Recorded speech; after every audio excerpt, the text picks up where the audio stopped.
नमस्कार प्रिय दर्शकों, आप देख रहे हैं ज्योतिष मंत्रा। प्रिय दर्शकों, शमशान सिद्धि के बारे में अनेकों अनेक प्रश्न व्हाट्सएप पर आ रहे हैं कि शमशान सिद्धि के बारे में बताया जाए।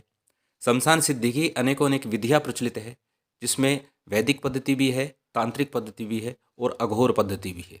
अघोर पद्धति में किसी प्रकार के मंत्रोच्चार की आवश्यकता नहीं होती, परंतु ध्यान दीजिएगा, शमशान साधना सिद्धि अगर कर रहे हैं, करने जा रहे हैं, तो आपका दिल और दिमाग दोनों मजबूत होना चाहिए। हर परिस्थिति के लिए आपको तैयार रहना चाहिए, क्योंकि यदि आप कमज़ोर दिल के हैं तो आपके लिए जान का खतरा हो सकता है। ये साधना भयावह है, कठिन तो नहीं है, भयावह है। कठिन इसलिए नहीं है कि इसमें किसी बड़े विधि विधान की आवश्यकता नहीं है। किसी भी प्रकार के सामग्री आपको नहीं चाहिए, किसी भी प्रकार का मंत्र यहाँ पर प्रयोग नहीं करना है।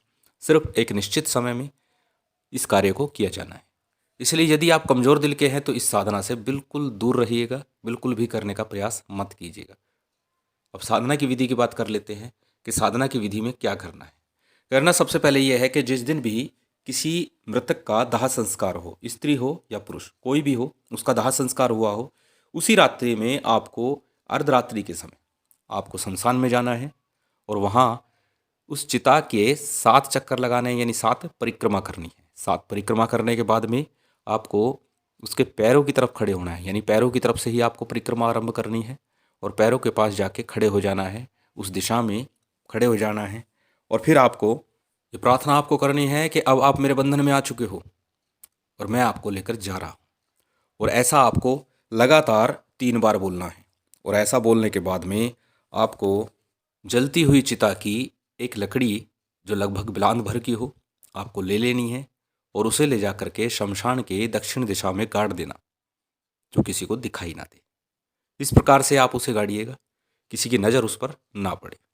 और गाड़ने के बाद शमशान को पुनः प्रणाम करके आप अपने घर चले आइए, स्नान आदि कीजिए और सो जाइए।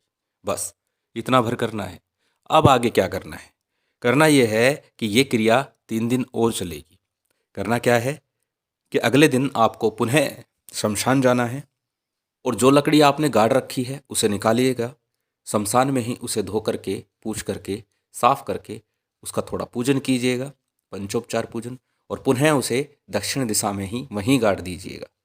और इस प्रकार आपको ये क्रिया लगातार 3 दिन करनी है।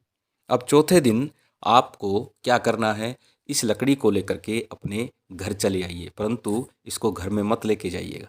इस लकड़ी को आप ले आए हैं, घर में आसपास कहीं रख दीजिए, घर के आसपास कहीं छुपा करके रख दीजिए। और जब भी अब आपको कार्य कुछ करना हो, कोई कार्य उससे लेना हो, तब इसका प्रयोग करना है। अब इसका प्रयोग कैसे करना है ये जान लेते हैं। जब आपको कोई कार्य करना हो तो आपको एक आसन लगाना है, तेल का दीपक लगाना है और फिर आपको ये लकड़ी अपने आसन के नीचे रखनी है और उस मृतक का आपको ध्यान करना है। और ध्यान करने के बाद में 5-7 मिनट जब आप ध्यान करेंगे उस मृतक का, तो वह आत्मा आपको समक्ष उपस्थित हो जाएगी। ध्यान के समय आपका केंद्र बिंदु, आपका पूर्ण ध्यान दीपक पर होना चाहिए। वह आत्मा आपके समक्ष उपस्थित होकर के आपसे पूछेगी, तब आप उसको अपना कार्य बताइएगा, अपना मनोरथ बताइएगा, तो आपकी वो मनोरथ सफल कर देगी। परंतु फिर कहूँगा, इस साधना को करने से पहले, इस कार्य को करने से पहले पूर्ण रूप से मस्तिष्क से तैयार हो जाइएगा। किसी भी विघ्न के उपस्थित होने की पूर्ण रूप से संभावना है। यदि आप डर गए तो आपके साथ कुछ भी अनर्थ हो सकता है, इसलिए गुरु के निर्देशन में करें तो सर्वश्रेष्ठ रहेगा। अन्यथा पूर्ण मन से, पूर्ण मनोयोग से और पूर्ण शक्ति के साथ इस प्रयोग को करने का प्रयास करना। यदि आप में इतना साहस है तो आप करिएगा।